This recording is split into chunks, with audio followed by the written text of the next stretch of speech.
Hi, everybody. Welcome back to Notes by Alex. We made it through March 2021. I think that means that we are officially at the 1 year anniversary of this unending dreamscape where time has no meaning. I hope everybody's doing well.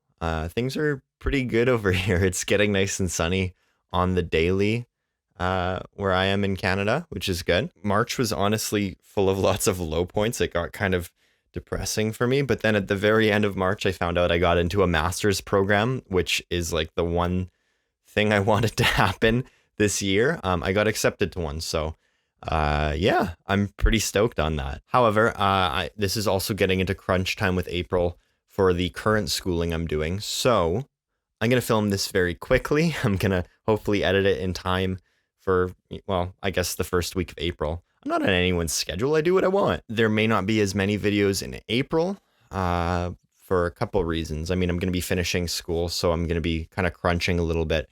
I'm also probably going to be focused only on one or two big books, which I will explain what I'm currently reading later in the video, I suppose. But yeah, this is the wrap up. Let's do a March wrap up, what I read and what I thought of it. Or let's just sleep. Just sleep time. Would you guys still watch if I just filmed it like this? This is very comfy. And at least now, like, I'm same height as Jerry. We're, equals in this partnership. What did I read? I started with Child 44 by some guy.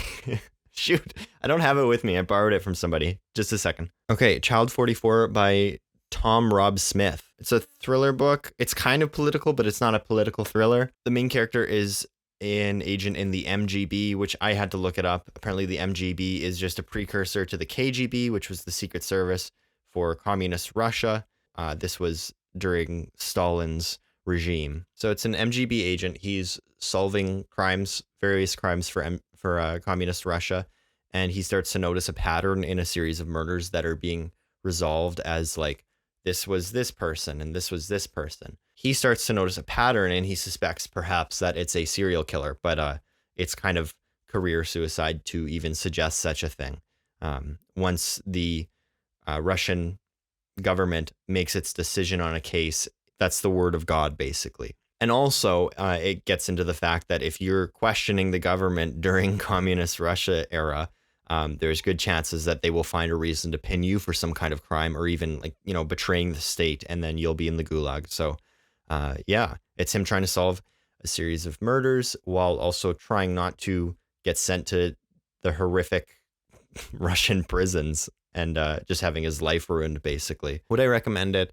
Yeah, it's a pretty, like, what's the word? It's like an airport novel. You know what I mean? Like, it's kind of pulpy, I guess. Like, they set up this premise and then there's twists and turns paced out pretty much perfectly along the way.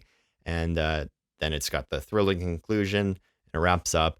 I don't know. I would recommend it. Like, it's not high literature or anything, but it was a really fun read and it was pretty easy to just burn through. What made it a little bit more interesting for me was the historical aspect to it.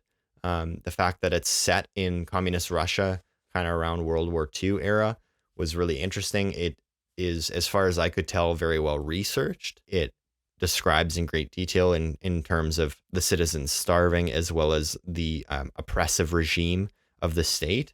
How everything plays out seems pretty accurate, and he lists all the books he read to research this kind of at the end of the book. So it made me want to read like the Gulag Archipelago and learn more about this regime, which is very interesting, pretty horrific part of human history, but fascinating. I'm going to spoil something a little bit here, maybe, as far as criticisms go. It wraps up a little bit too convenient for me. There's twists and turns, and there's a couple twists in this book that are like paced very perfectly and makes you want to keep reading.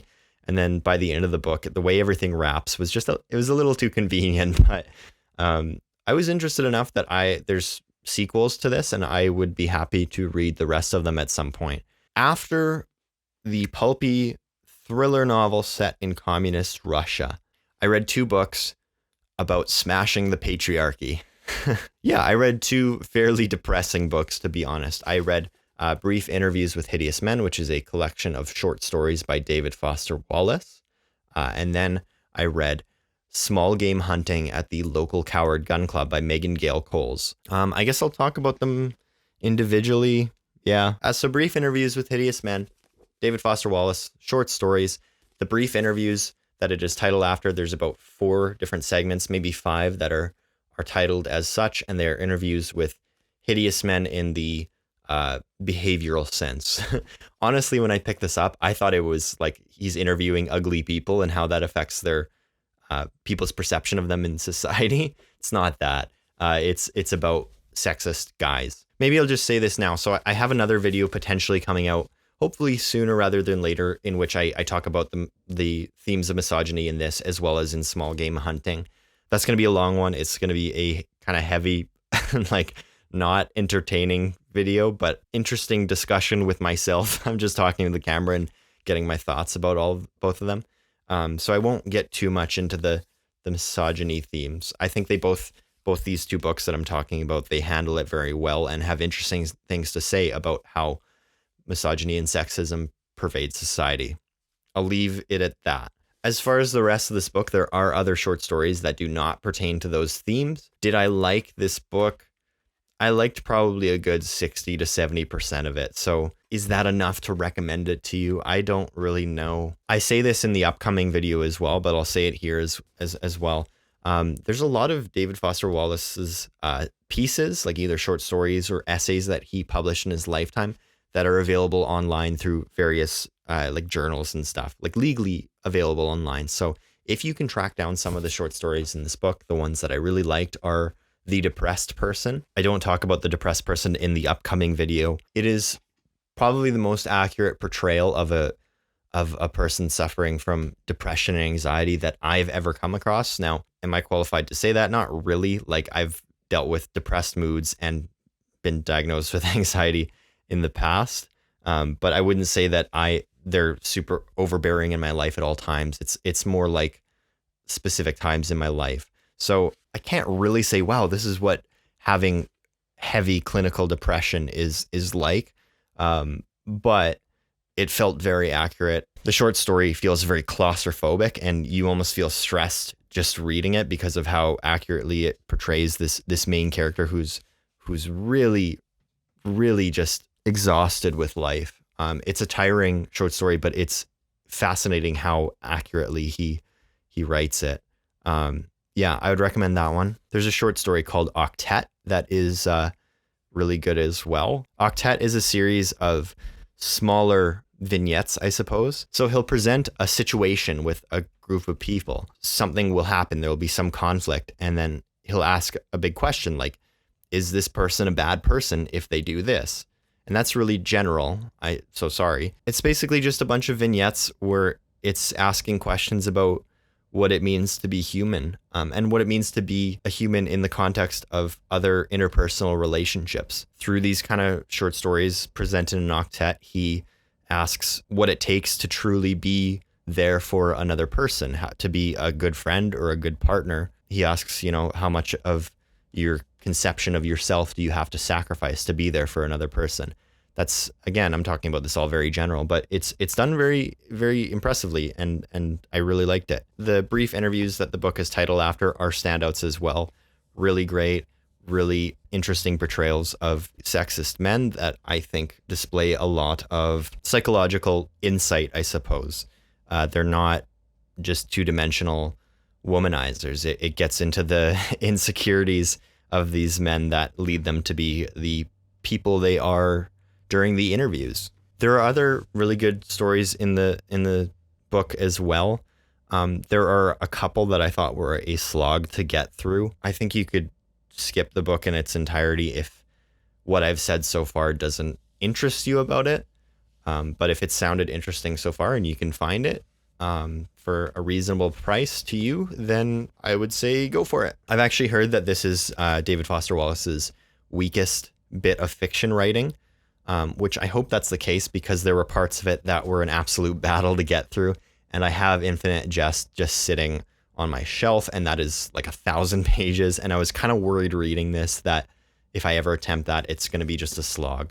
Apparently that is a lot more engaging. So I'm hoping that's the case, because I'll get to it at some point. I then read Small Game Hunting at the local Coward Gun Club. I'm getting very good at saying that because I've said it for this video and for the next one, but it's a bit of a tongue twister for someone like me who always has marbles in his mouth. Megan Gail Coles, she is an author and a playwright from the east coast of Canada, I believe. I believe she's native to Newfoundland.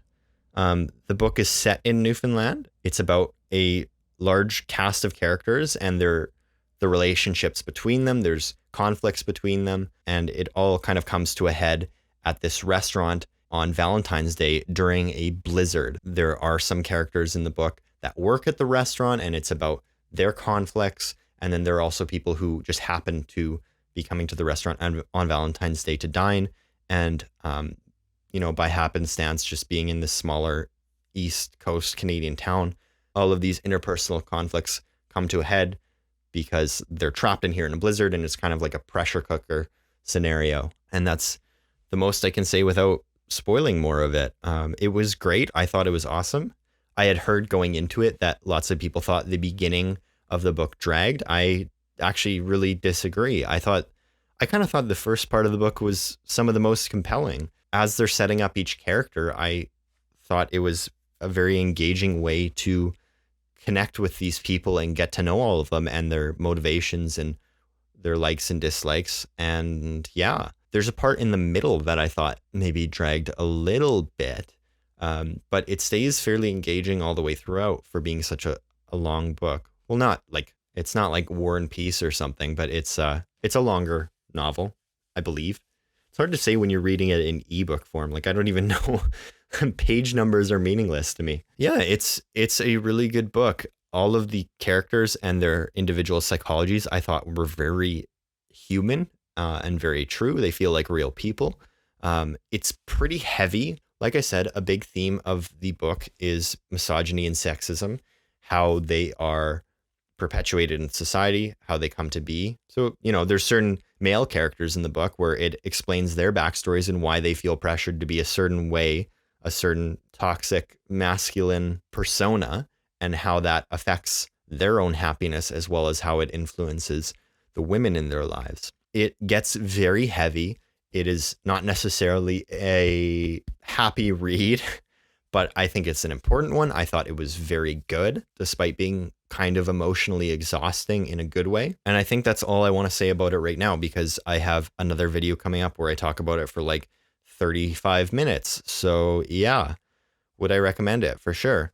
If you're not from Canada and you're wondering, well, will I relate to this book set on the East Coast of Canada? I think so. There's not really like a lot that you have to know about Canada or East Coast Canadian culture. Yeah, it's just more about people, and it's great. It's Megan Gail Cole's first novel, so I'm excited to see what else she produces in the future.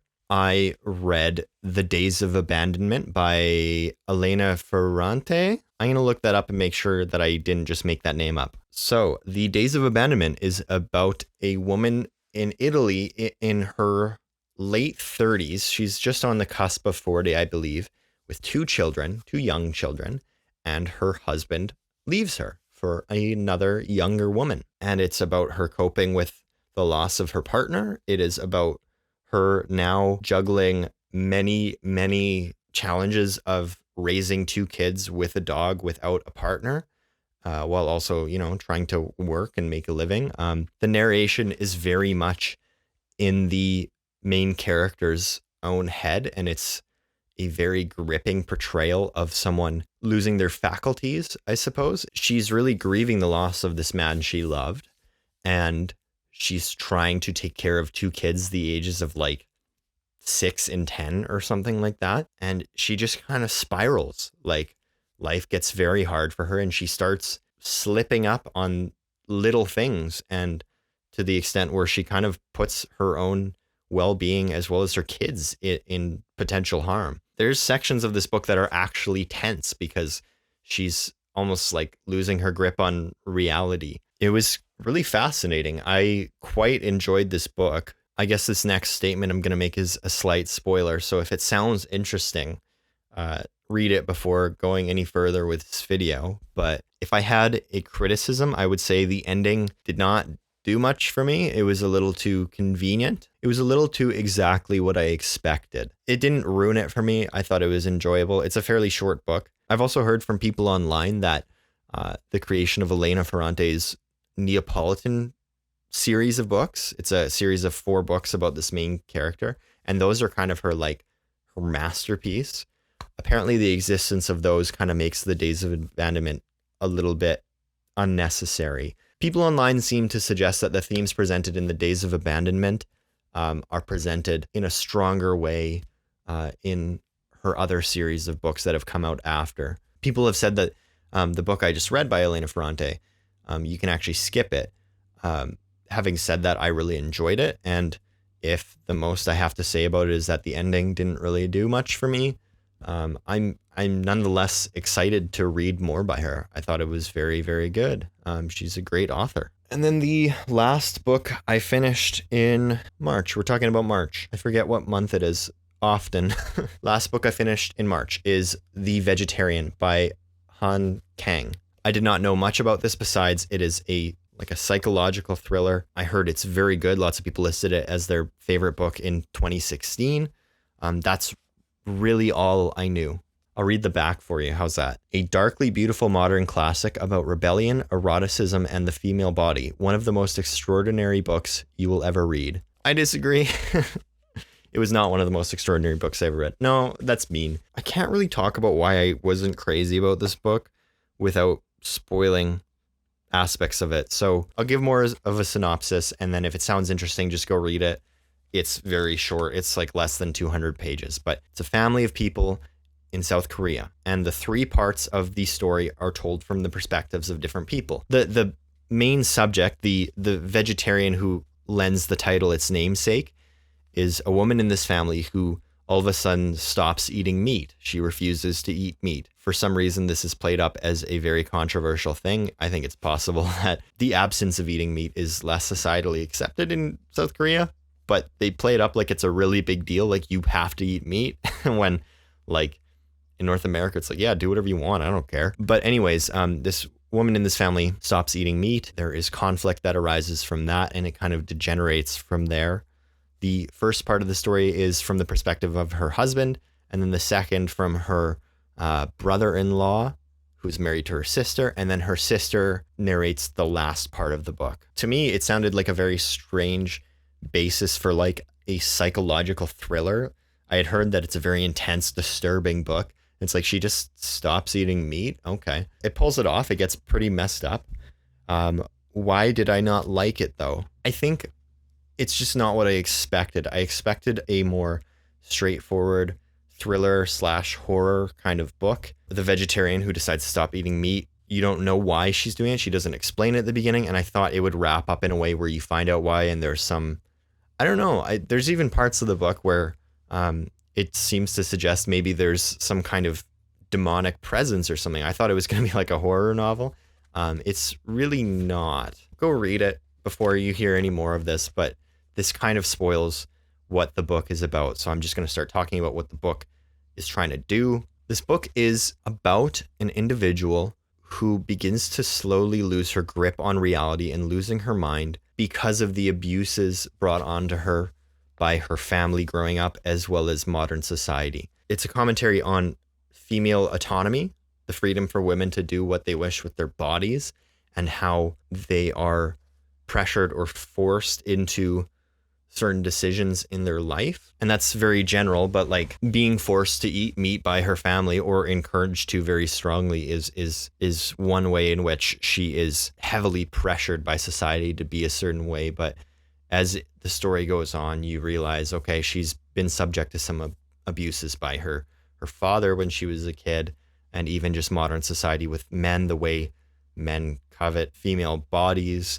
It touches on, the concept of the male gaze. It's one of those books where I think you could really, really analyze it, and there's a lot to pick apart. I have no problems with that as a book, and I think if I had come at this with a different mindset, I would have really enjoyed it. I think I just expected a more straightforward, pulpy thriller, and I had just read 2 other very heavy books about misogyny and sexism, and then this came, and it was also very intense. The other thing is if you're expecting like a twisty, turny kind of thriller book, it doesn't resolve in a way that gives you many answers to anything. It just kind of leaves it all up in the air and up for interpretation. Now, if you're the kind of person who really likes books to analyze and interpret and discuss, this is one of those. And I actually really like books like that too. It's just not what I expected. It's not even that I wouldn't recommend it. I think it's a really good book. I just expected something else and got salty about it. I'm just being cranky. Basically, all of my March was about smashing the patriarchy. Not a bad thing. I'm not complaining. It was just a lot of books on the same subject that is a fairly heavy one. So I'm ready to read something lighter. Actually, on that note, let me tell you something else I read. I read book 2 out of 4 of the collection of the complete Calvin and Hobbes. These are comics. If you don't know what Calvin and Hobbes is, go Google it and go read some. I loved Calvin and Hobbes as a kid, and I love it now as an adult too. I wouldn't say that about everything I liked as a kid. I used to read Garfield comics, and they're pretty bad when you read them as a grown man. But Calvin and Hobbes is very touching. It discusses a lot of fairly adult themes for like a kid's comic series. I would say discusses them in a very tactful way, in a way that kids can understand very clearly. And it's still funny, even as an adult. There's parts of the comic that make me laugh out loud as a grown man. It's not stupid. If I had to think about it very hard, I think I could make a case for myself that reading Calvin and Hobbes shaped my perception of what's important in life. Bill Watterson, the writer of Calvin and Hobbes, has a very good philosophy on life, I think. He seems like a really great straight shooter kind of guy. The comic touches on themes of childhood and the importance of childhood innocence, on maintaining kind of that energy and spark from your childhood into adulthood, the importance of creativity. It touches on environmental issues of consumerism. I think you could get really philosophical with Calvin and Hobbes of all things. But it addresses lots of compelling issues in a way that a kid can understand, because I understood them as a kid. And it's all done very tastefully. It's also very slapsticky at points. It's witty. It's funny. It's great. I really like Calvin and Hobbes. That's my conclusion. Really nice thing to read, just to break up some of the heavier stuff I was reading this month. For me, I read every morning with my coffee, and if I wake up and I decide, I don't want to try and burn through some heavier novel, it's nice to just open a collection of comics. So yeah, Calvin and Hobbes, go read it. The artwork is great as well. Maybe I'll stop gushing about this, but yeah. I think I've mentioned in other videos that I'm trying to cut back on spending and owning physical things. That's why I have an e-reader now. But Calvin and Hobbes is something I'm happy to have, this big honking collection that I will put on my shelf, and having the physical artwork there laid in front of me, printed beautifully. I'm very happy with that purchase, which is good because the full collection was like $200. Oops. What a thing to spend so much money on as a tax-paying adult. That is actually, for real, everything I read in March. Here's to April. I know I just said that I was reading a lot of heavy books and I wanted something lighter, but I also started Anna Karenina. I actually don't even know anything about... Actually, sorry, I forgot about this, but here is a criticism of Days of Abandonment by Elena Ferrante. It spoils a part of Anna Karenina. Screw you, Elena Ferrante. Is it fair for me to complain about a contemporary book spoiling a novel from the 1800s? Nope. But I was salty. Yeah. Having said that, I know one very specific plot point about the book.